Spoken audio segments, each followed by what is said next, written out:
Movie के start होते ही हम कुछ पुलिस ऑफिसर्स को एक बिल्डिंग के अंदर जाते देखते हैं। देखने को मिलता है कि इस बिल्डिंग में एक घोस्ट यानी एक भूत है। ऑफिसर्स जब एक दरवाजा खोलने की कोशिश करते हैं तो उनका हाथ ही जम जाता है। दरवाजा तोड़कर जब ये लोग एक मीटिंग रूम में जाते हैं तो वहाँ सभी चीजें बर्फ में जमी हुई थी सिवाय एक लोहे की बॉल के जो हिल रही थी। ऑफिसर्स जैसे ही इस बॉल को चेक करने के लिए उसे टच करते हैं, यहाँ जमे हुए सारे इंसान टूटकर मर जाते हैं। बॉल के अंदर दो चमकती हुई आंखें दिखाई जाती हैं जो एक भूत की थी। जिसके बाद सीन कट होकर हमें 120 साल बाद का सीन दिखाया जाता है। हमें मिलवाया जाता है एक घोस्टबस्टर की टीम से जो भूतों से लड़कर उन्हें पकड़ने का काम करते हैं और इस शहर की भूतों से हिफाजत करते हैं। अभी ये लोग कार से कहीं जा ही रहे थे कि इन्हें शहर में एक खुला भूत नजर आया। इस ड्रैगन जैसे भूत को अपने काबू में करने के लिए सबसे पहले फोइबी अपनी कार से एक लेजर गन निकालते हुए बाहर निकलती है और लेजर से इस भूत पे हमला करती है, लेकिन भूत उसके काबू में नहीं आता।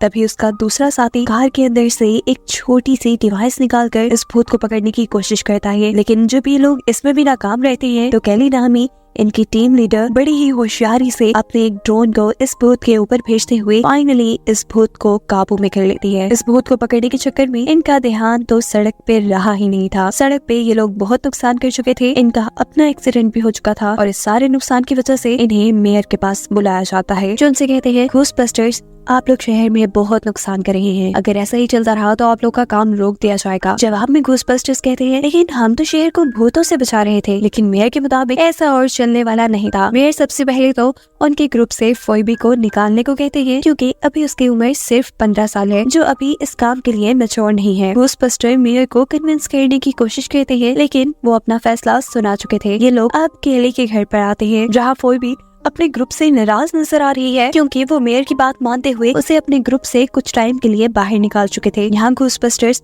उसे समझाते हैं कि बस 3 साल की तो बात है, फिर हम तुम्हें हर मिशन में साथ लेकर जाया करेंगे। यही केली के घर के बेसमेंट में इन्होंने एक पूरी पाइपलाइन बनाई हुई थी भूतों को कैद करने के लिए। अभी भी अपने कैद किए हुए भूत को यहीं पे डालने वाले थे, लेकिन अचानक से ये मशीन काम करना बंद कर देती है। केली और उसका साथी बहुत ही मुश्किल से इस मशीन को हैंडल करते हैं और इस चीज में कामयाब हो जाते हैं कि बाकी भूत यहाँ से आजाद न हो। सीन कट होकर हमें एक ऐसी शॉप दिखाई जाती है जहाँ भूतों से रिलेटेड चीजों को बेचा जाता है। यहाँ एक लड़का वही मेटालिक बॉल बेचने के लिए आया था जिसे हमने मूवी के पहले सीन में देखा था। शॉपकीपर जैसे ही इस बॉल के अंदर किसी भूत को चेक करना शुरू करता है तो अचानक से उसकी शॉप में ही ज़लज़ला आ जाता है। हर चीज गिरने लग जाती है, यहाँ तक कि घोस्ट चेक करने वाली उसकी मशीन भी टूट जाती है। बॉल जहाँ रखी थी उसके नीचे टेबल भी फ्रीज होकर वो टूटकर बॉल वहाँ से नीचे गिर जाती है। इस बॉल की पावर का असर केली के उस घर तक भी हुआ था जहाँ पाइपलाइंस के अंदर वो लोग भूतों को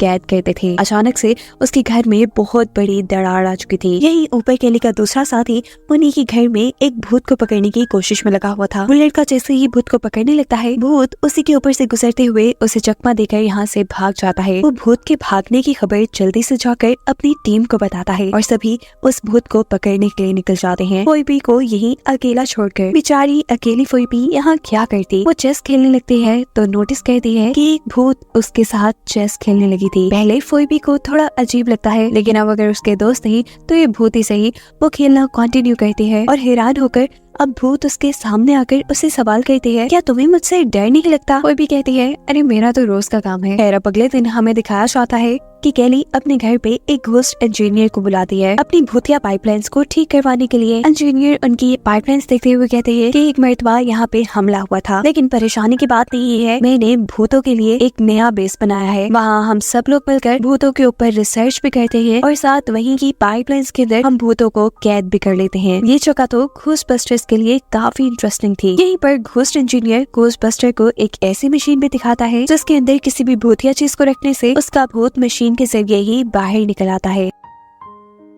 इस प्रोसेस के बाद भूत को कैद करने का काम भी इस मशीन ने खुद ही कर दिया।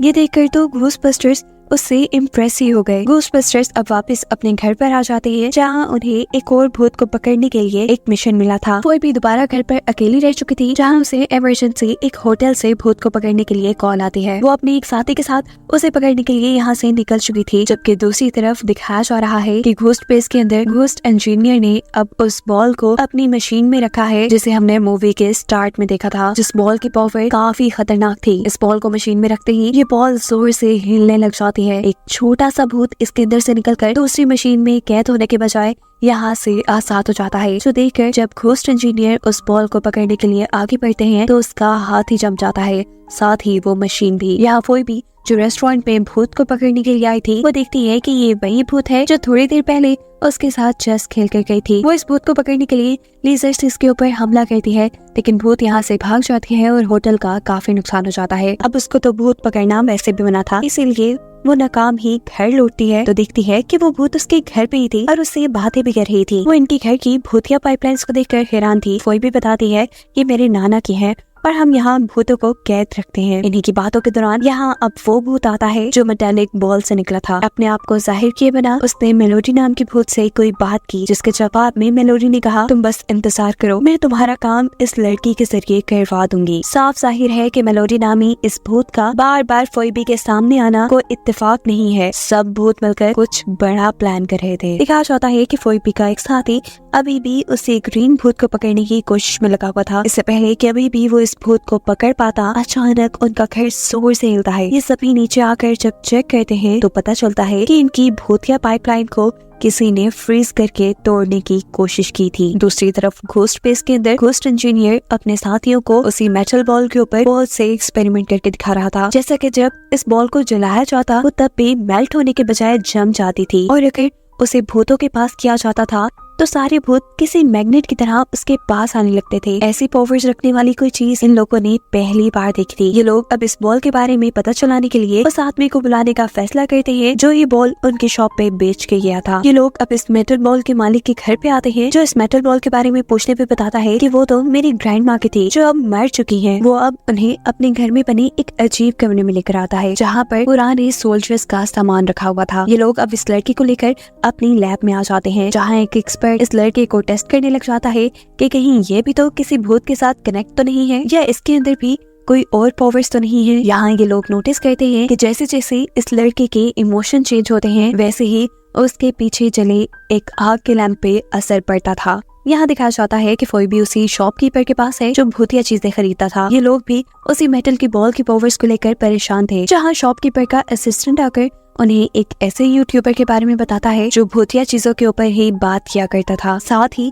उनकी एक घोस्ट लाइब्रेरी भी थी। फोइबी को लगता है कि जरूर वो इस बॉल के बारे में कुछ जानते होंगे। ये सब उनसे मिलने के लिए चले जाते हैं, और जैसे ही वो लोग उन्हें बॉल की फोटो दिखाते हैं तो ये आदमी बॉल की पिक्चर देखते ही उसे पहचान चुका था। वो इस बॉल के ऊपर लिखी हुई लैंग्वेज को भी पहचान चुका था। वो इन्हें बताता है कि इस बॉल के ऊपर एंशिएंट यानी पुरानी लैंग्वेज लिखी हुई है, और जरूर मेरे पास कोई ऐसी किताब होगी जो इस लैंग्वेज को ट्रांसलेट करके हमें इसका मतलब समझा सके। ये लोग अब बॉल की लैंग्वेज को ट्रांसलेट करते हुए ये पता चलाते हैं कि इस बॉल के ऊपर एक बहुत ही ताकतवर भूत का राज है, जिसका नाम है गोराका, जिसे आइस किंग के नाम से भी जाना जाता था। इस आइस किंग को दुनिया के एक बादशाह ने अपने पास बुलाया ताकि वो इस भूत की मदद से इस दुनिया पर हुकूमत कर सके। जिस काम में वो बादशाह कामयाब भी हो गया, लेकिन अब बादशाह के अंदर लालच आ चुकी थी। वो गोराका को कैद करके उसकी ताकतें खुद लेना चाहता था। बादशाह को ऐसा करते देखकर गोराका इंतहाई गुस्से में आ गया, और गुस्से में ही उसने बादशाह की पूरी फौज को बर्फ में जमा दिया।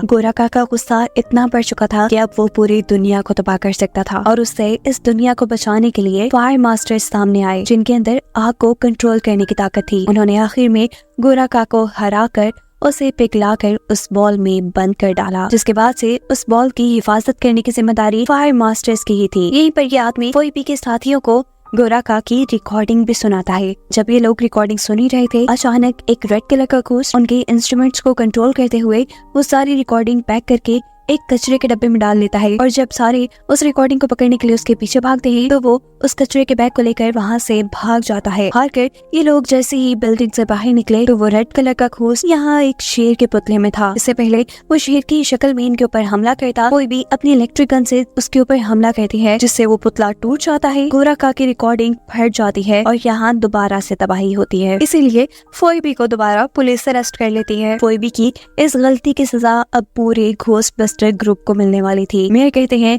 कि अब इस शहर में और घोस्टबस्टर्स काम नहीं करेंगे। यहाँ तक कि केली का घर भी सील कर दिया गया था जिसके अंदर जाकर ये लोग भूतों को कैद करते थे। साथ ही पुलिस ने घोस्टबस्टर्स की सारी लेजर गन भी अपने काबू में कर ली थी। यहाँ दिखाया जाता है कि वो घोस्ट लाइब्रेरी वाला इंसान यहाँ अब घोस्ट लाइब्रेरी वाले बॉल के मालिक के पास जाते हैं और बॉल के मालिक को बताते हैं कि तुम एक फायर मास्टर हो, तुम्हारी जिम्मेदारी थी उस बॉल को संभाल के रखना, तुम्हें उसे बेचना नहीं चाहिए था, तुम्हें उसको बेचने की वजह से ही गोराका इतना ताकतवर हुआ है। इससे पहले कि गोराका अब इस दुनिया के ऊपर कोई मुसीबत ले आए तुम्हें अपनी पावर्स को जानना होगा, उन्हें एक्टिवेट करना होगा ताकि तुम उस बॉल को कंट्रोल कर सको। इस आदमी को तो कुछ पल्ले नहीं पड़ रहा था। वो कहता है मैं ये कैसे करूंगा, मैंने तो आज तक कभी किया भी नहीं। वो जैसे ही उंगली का इशारा सामने जलती हुई आग पे करता है तो देखता है कि आग बिना किसी मुश्किल के उसके इशारों की तरह मूव हो रही थी। इस चीज ने तो उसे खुद भी हैरान कर दिया था। यहाँ फोइबी जो अपने ग्रुप को मुसीबत में डालने की वजह से काफी उदास थी, इसी उदासी में वो उस भूत से मिलती है जो उसकी काफी हद तक दोस्त बन चुकी है। फोइबी उससे कहती है कि मैं हमेशा कोई ना कोई गड़बड़ कर देती हूँ,